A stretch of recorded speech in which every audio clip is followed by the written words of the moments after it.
Hi friends. तो आज का डिस्कशन होने वाला है एक नए इंटरेस्टिंग टॉपिक के ऊपर। बजाज अलियांस अपना एक नया एनएफओ मार्केट में लेकर आ चुका है, जिसमें अगर हम पोटेंशियल्स एंड अगर डिमांड की बात करें तो I think potential and demand दोनों का चांस यहाँ पर काफी अच्छा खासा देखा जा सकता है।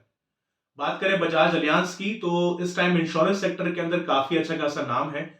दूसरी चीज, जो भी एनएफओ पास्ट में लेकर आ चुका है, अगर हम उनके रिटर्न्स अगर चेक करें, that fund has given a good return. जो भी फंड्स पास्ट के अंदर आ चुके हैं, स्पेशली जो फंड 1-1.5 साल पुराने हो चुके हैं, अगर आप उनके रिटर्न चेक करेंगे तो वाकई में बहुत बढ़िया रिटर्न है। एक इनका स्मॉल कैप फंड आया रहा मई 2023 में, और उसका रिटर्न अगर मैं आज भी अगर चेक करता हूं, जो कि मार्केट इस टाइम पे लगभग -7-8% पे है, उसके बावजूद उसके रिटर्न बहुत बढ़िया है। इवन मार्केट जब बढ़िया चल रही थी आज से 3-4 महीने पहले, तब मैंने उसका रिटर्न चेक किया था, तो मेरे ख्याल से 40-50% से ऊपर ही रिटर्न दिखा रहा था। नॉट ओनली दैट, फंड बहुत सारे फंड बजाज लेकर आया है जिसके रिटर्न कम टाइम के अंदर बहुत अच्छे ग्रोथ फंड्स ने प्रोवाइड किए हैं। तो आई थिंक जब भी कुछ नए फंड लेके आता है, नई स्ट्रैटेजी कुछ ना कुछ अपने कस्टमर्स के लिए सोच के ही लेकर आता है। मुझे इनका मैनेजमेंट बहुत बढ़िया लगा, क्योंकि जिस टाइप से पैसों को मैनेज करते हैं, तरीका बहुत ही शानदार है। क्योंकि रिटर्न अगर अच्छे आ रहे हैं तो कहीं ना कहीं मैनेजमेंट भी इनकी अच्छी है, जिस टाइप से वो पैसों को मैनेज कर रहे हैं। क्योंकि कंपनीज तो बहुत सारी हैं, बट इनका मैनेजमेंट मुझे स्पेशली काफी बढ़िया लगा।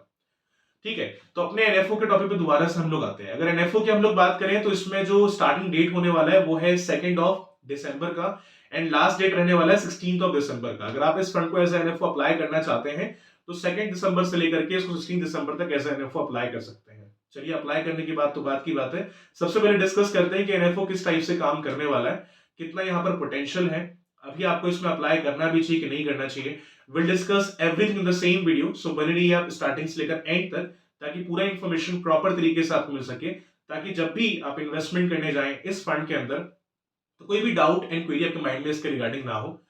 चैनल पर नए हैं तो please try to subscribe this channel. अगर आपको वीडियो पसंद आती है तो इसे लाइक करें, इसे आगे शेयर करें। अगर हम पीपीटी के माध्यम से अंडरस्टैंड करें सबसे पहले, तो जो फंड का नाम होने वाला है, this is Nifty 200 momentum 30 index fund. नाम में बहुत सारी चीज छुपी हुई है और उसी से हम इस फंड को अंडरस्टैंड कर लेंगे। सबसे पहली बात है कि यहां पर टोटल 200 कंपनी होंगी। ठीक है, 200 कंपनी यहां पर है, जिसमें 100 कंपनी लार्ज कैप की होंगी, 100 कंपनी मिड कैप की होंगी। ठीक है, यहां पर मोमेंटम स्ट्रेटेजी यूज कर रहे हैं। मोमेंटम स्ट्रेटेजी का मतलब यह है कि जिनके रिटर्न पास्ट 6 महीने या लगभग साल भर में रिटर्न जिन स्टॉक्स के बेटर रहे हैं, ये उन्हीं स्टॉक को पिक करेंगे। ठीक है, आप वो स्टॉक्स पिक करेंगे जिनके रिटर्न ऑलरेडी 6 महीने साल भर में बढ़िया चल रहे हैं, तो हमारे लिए ग्रोथ का चांस काफी हद तक अच्छा हो सकता है, क्योंकि वही स्टॉक्स का सिलेक्शन कर रहे हैं जो बढ़िया चल रहे हैं, जो बहुत अच्छे तरीके से लोग ग्रोथ पाथ में प्रोवाइड करते आ रहे हैं। और यहां पर आपका पैसा सिर्फ 30 कंपनी के स्टॉक्स में लगेगा।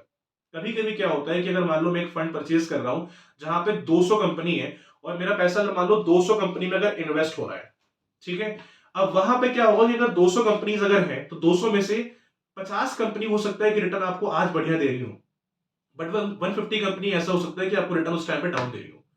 4 दिन बाद ऐसा हो सकता है कि 150 कंपनी रिटर्न आपको अच्छी दे रही हो और 50 कंपनी रिटर्न आपको खराब दे रही हो। उसके बाद ऐसा हो सकता है कि 100 कंपनी रिटर्न बढ़िया दे रही हो, 100 कंपनी रिटर्न आपको अच्छा ना दे रही हो। तो वहां पे ना रिटर्न बनता है, लेकिन थोड़ा सा ना टाइम लगता है। बट अगर इस टाइप के फंड में अगर हम इन्वेस्टमेंट कर रहे हैं, यहाँ सबसे अच्छी चीज उन्होंने क्या रखी है कि 200 कंपनी पहले जो थी मिड कैप और लार्ज कैप की वो ली, और उनमें से आपका पैसा टॉप 30 कंपनीज में इन्वेस्ट कर रहे हैं जिनका मोमेंटम रिटर्न्स लास्ट 6 या 1 साल में 6 महीने 1 साल में बढ़िया रहा है।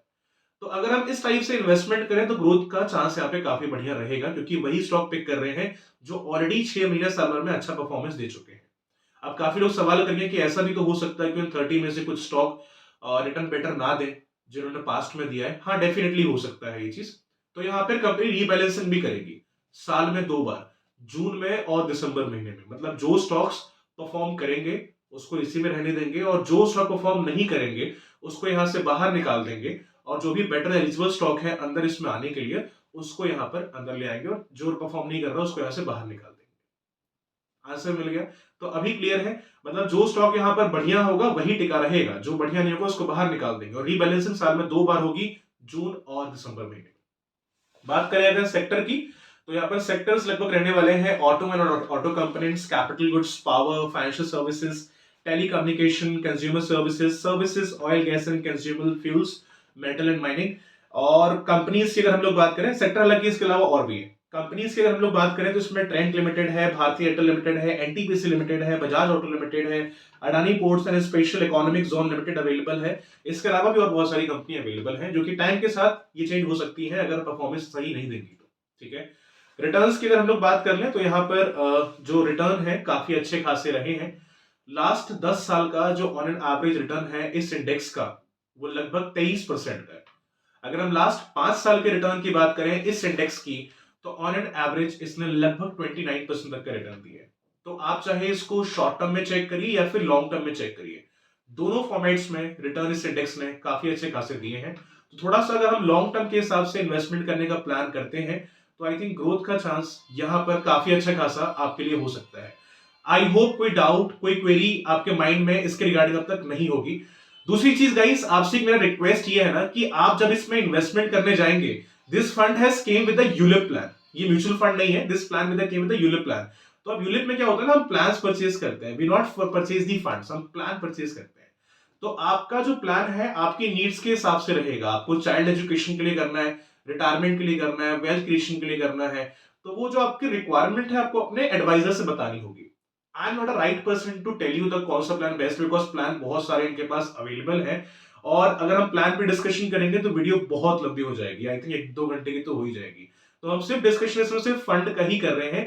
प्लान का डिस्कशन जो भी आपके एडवाइजर हैं, जो आपके एक्सपर्ट हैं, जो आपके साथ में प्लान डिस्कस कर रहे हैं, आप उनको अपनी नीड बताइए, अपने गोल्स बताइए और आपके नीड्स के हिसाब से दे विल ऑल्सो ट्राई कि वो आपको एक बेस्ट ऑप्शन सेलेक्ट करके दे सके। ठीक है, तो this video is only about the fund. Plan का इंफॉर्मेशन आपको वो बता सकते हैं, क्योंकि मुझे एक्चुअली में आपकी नीड्स नहीं पता है कि आपकी नीड्स क्या है, आप कितना रिस्क ले सकते हैं, बिकॉज यहाँ पे रिस्क रहने वाला है वेरी हाई। तो इन्वेस्टमेंट करने के पहले आप रिस्क को भी अंडरस्टैंड करें कि जो इसमें रिस्क है उतना आप रिस्क ले सकते हैं कि नहीं। बाकी जहां तक मुझे लगता है लॉन्ग टर्म के अकॉर्डिंगली ये फंड बेस्ट हो सकता है। इन्वेस्टमेंट करने के पहले छोटा सा पोर्टफोलियो बनाइए, एडवाइजर से इसको डिस्कस करिए और मन में अगर ये सवाल आए कि मुझे अप्लाई करना चाहिए कि नहीं करना चाहिए, तो थोड़ा सा अगर लॉन्ग टर्म के हिसाब से अप्लाई करते हैं तो जो भी चीजें मैंने इसमें देखी है इस इंडेक्स में मुझे बढ़िया लगा है। अगर लॉन्ग टर्म के हिसाब से प्लानिंग करें तो ग्रोथ का चांस यहाँ पर काफी अच्छा खासा आपके लिए हो सकता है। हर जगह से पॉजिटिव ही इसमें चीजें दिख रही हैं, कंपनीज भी बेटर यहाँ पर हैं। बट ये कोई रिकमेंडेशन वीडियो आपके लिए नहीं है। एक बार अपने एंड से थोड़ा सा आप चीजों को अंडरस्टैंड करिए, अगर समझ में आता है तो ही आगे बढ़ने का आप डिसीजन लीजिए। फिर भी कुछ अगर सवाल रहते हैं रिगार्डिंग दिस, अपना क्वेश्चन आप रेज कर सकते हैं कमेंट में। I will give the answer as soon as possible guys. तो गाइस आई होप वीडियो आपके लिए काफी हेल्पफुल रहा होगा। Thank you very much, have a nice day.